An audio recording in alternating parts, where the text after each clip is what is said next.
Looks like Mary Jo got you to wear Microsoft Paint a ugly sweater. Yeah. Yes, we got the Paint Ugly sweater this year. Next year, you know what has to happen, right? What? I think Notepad. Oh, Yes. Mary Jo. I think Notepad also. Mary Jo's happy. Previously on TWiT. Tech News Weekly. CISA said, I think yesterday, that everyone should delete SolarWinds from their networks. The only way to make sure that you're secure is to take your network, burn it down to the ground, and rebuild it from scratch. God, no one wants to do that. Hands-on tech. The Oculus Quest 2 is a pretty remarkable VR platform, but there's just one very large asterisk, and I'm going to give you my full review, my full thoughts on the Oculus Quest 2. Windows Weekly.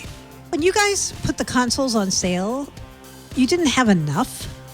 And I'm curious if that was a strategy, like to create more demand. The reality is, if we had great confidence Right. that we could tell you the date, then we would. And it's a great thing for us to aspire to do much better. iOS Today. Should we do a little dance? Yeah, let's do a preview. Yeah, let's do it. Let's do it. Here we go. This Here we reminds go. me of Oh us wow, he's really playing doing it that- now. TWiT. You think this is easy? Just try to run a network and work out on a Pilates reformer.